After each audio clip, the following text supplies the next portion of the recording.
निश्चित ही महाआरती का दिन बड़ी सौभाग्य का दिन होता है, जब हमें अपनी माँ जगत जननी के चरणों में बैठने का सौभाग्य प्राप्त होता है, उनकी सूक्ष्म उपस्थिति में बैठने का सौभाग्य प्राप्त होता है। यह पूज्य गुरुदेव जी की कृपा है कि इस मंच पर माँ भगवती जगत जननी की सूक्ष्म उपस्थिति होती है। तो आज आवश्यकता है हमें अपनी जननी, हम अपनी इष्ट से अटूट रिश्ता जोड़ने की। हमारे गुरुदेव जी बार बार कहते हैं कि माँ जगत जननी से और अपने आराध्य गुरुदेव जी से ऐसा रिश्ता होना चाहिए, ऐसा अटूट रिश्ता होना चाहिए जिस पर कभी जंग ना पड़े, जो अनंत काल तक के लिए जुड़ा रहा है। ऐसा रिश्ता हमें माँ भगवती से जोड़ने की आवश्यकता है। निश्चित है हमारे पूज्य गुरुदेव जी ने धर्म, पाखंड, अनीति, अधर्म, भ्रष्टाचार, छुआछूत, नशा आदि के खिलाफ एक जंग छेड़ रखी है और हम सब सौभाग्यशाली हैं कि उस जंग को लड़ने का सौभाग्य हमें प्राप्त हो रहा है। हमारे पूज्य गुरुदेव जी ने हमें माध्यम बनाया है और जिस जंग के बारे में हमारे गुरुदेव जी ने कहा है कि न किसी हथियार से, न किसी अस्त्र से, न किसी शस्त्र से, सिर्फ तप बल से, जन बल से इस जंग को जीता जाएगा। पंडोखर जैसे जो बलशाली मेढक हैं, कितना भी चिल्ला लें, उनको उनकी ऊर्जा नष्ट होनी है, उनका पतन ही होना है, उनको रसातल में ही जाना है। वो हमारी जंग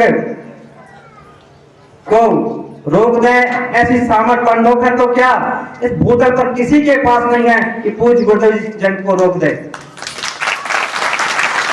जैसा कि भैया ने हमारी बताया था कि भारत ही नहीं पूरे विश्व में इस सनातन धर्म का परचम, भगवती मानव कल्याण संघ का परचम लहराना ही लहराना है, उसे कोई नहीं रोक सकता है।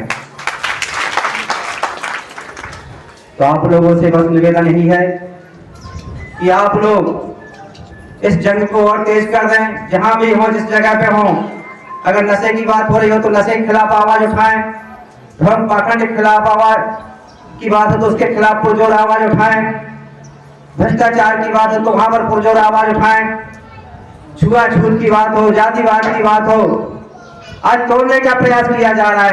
हमें जाति जाति में बढ़ने का प्रयास किया जा रहा है। आज हमारा हिंदुत्व खतरे में होता जा रहा है, लेकिन हमारे पूज्य गुरुदेव जी के द्वारा जब तक धरा पर मौजूद हैं और पूज्य गुरुदेव जी की जब तक कृपा है, हमारे सनातन धर्म को कोई हानि नहीं पहुंचा सकता है, कोई उसको पतन की आंच नहीं ले जा सकता। तो हम सबको और इस जंग को तेज करने की आवश्यकता है। जैसा कि भैया ने कहा कि पंडोखर के पुतले नहीं जलाना है, ठीक है, लेकिन उसका हम जितना भी अपमान कर सकें, जिस तरीके से कर सकें, उसका अपमान, उसके खिलाफ नारेबाजी और तेज कर देना है। अभी हम तहसील लेवल पर कर रहे थे, जिला लेवल पर कर रहे थे, इस आवाज को हमें गांव-गांव तक उठाना, गांव-गांव तक उसका अपमान करना, गांव-गांव उसके मुंह पर काला पोतने का काम करना है, ताकि समाज का जो रोष है, जो गुस्सा है, वो प्रशासन के पास पहुंच सके कि ऐसे अन्यायी अधर्मी जो हमारे सनातन को हानि पहुंचा रहे हैं, हमारी धार्मिक भावनाओं को आहत कर रहे हैं, हमारे गुरुओं के खिलाफ आवाज उठा रहे हैं, गलत शब्दों का प्रयोग कर रहे हैं, ऐसे दुष्टों के खिलाफ शासन कार्रवाई करे, उनके खिलाफ FIR करे, उनको कड़ी से कड़ी सजा देने का काम करे। ये सबको हम मांग उठाने की आवश्यकता है। आज भारतीय शक्ति चेतना के पार्टी के रूप में पूज्य गुरुदेव जी ने हमें तीसरी विचारधारा दी है और यह पार्टी हमें सुख सुख भोगने के लिए नहीं दी गई है, ना मान सम्मान प्राप्त करने के लिए दी गई है। हमारा उद्देश्य सिर्फ एक ही है, समाज की सेवा, अनीति एवं भ्रष्टाचार को खत्म करना।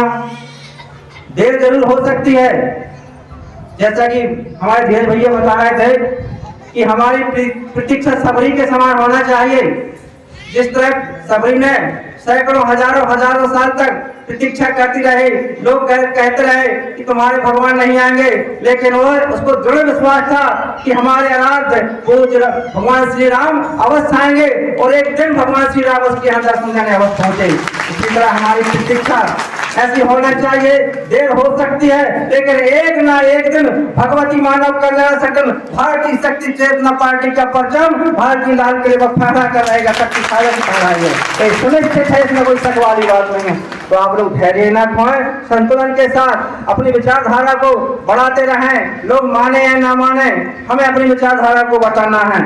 और जब सच्चाई के साथ हम चल रहे हैं, हमारी विचारधारा अच्छी है, तो आज नहीं तो कल लोग मानने को बाध्य हो ही जाएंगे और धीरे धीरे मानते ही जा रहे हैं। इसका परिणाम है कि हम चाहे सरपंच का चुनाव है, चाहे जनपद का चुनाव है, हमारे प्रत्याशी जीत कर आगे ही आ रहे हैं। और आने वाले इस विधानसभा चुनाव में जो दमोह की 4 विधानसभा है, उसमें से कम 2 प्रत्याशी हमारे जीत कर अवसर है। इस तरह का हमें कार्य करने की आवश्यकता है, संकल्प लेने की आवश्यकता है कि हम काम करेंगे। असंभव शब्द कुछ भी नहीं है। अगर हम ठान लें तो कुछ भी कर सकते हैं। अगर हम ठान लें तो पहाड़ में भी रास्ता बना सकते हैं, नदियों का रुख भी मोड़ सकते हैं, हवाओं का रुख मोड़ सकते हैं। हमारे अंदर बहुत तप और सामर्थ्य है, क्योंकि तप और सामर्थ्य देने वाले हमारे पूज्य गुरुदेव जी हैं, जिनके सामना करने की सामर्थ्य भूतल पर किसी के पास नहीं है। ऐसे गुरुदेव जी हमें प्राप्त हुए हैं, उस बल के द्वारा हम कुछ भी कर सकते हैं। ये आत्मविश्वास हमारे अंदर होना चाहिए, तभी हम कुछ कर सकते हैं। लेकिन हम डगमगा जाते हैं, विश्वास क्षीण हो जाते हैं। थोड़ी सी हमारे जीवन में कुछ हुआ और हम अपना धैर्य खो देते हैं। बार बार हमारे गुरुदेव जी कहते हैं कि धैर्य और धर्म को साथ हमारे जीवन से जाना नहीं चाहिए। चाहे कैसी भी विषम परिस्थिति आ जाए, दुख हो, लाभ हो, हानि हो, जीवन हो, मरण हो, कैसी भी परिस्थिति हो, धैर्य धर्म को साथ हमारे जीवन से कभी जाना नहीं चाहिए। इस संकल्प लेना की आवश्यकता है।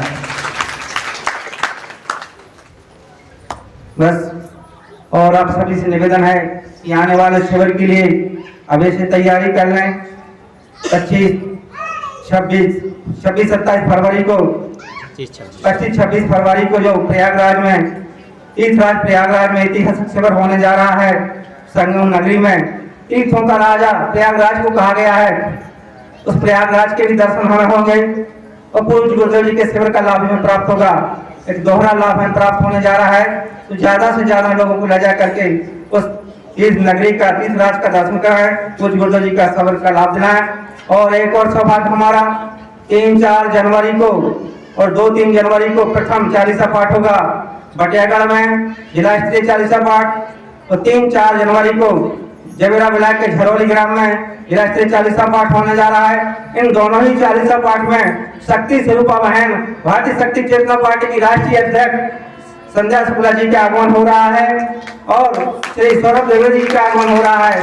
उनके स्वागत के लिए उनके आगमन की तैयारी हमें अभी से करना है और ऐसा भव्य चालीसा हमें करवाना है ताकि हमें पूज्य गुरुदेव जी का हमारी दीदी जी हमें आशीर्वाद दिला सकें, उनकी कृपा दिला सकें। ऐसा भव्य चालीसा करवाने की हमें सबको कोशिश करना है। इन शब्दों के साथ सभी को जय माता की।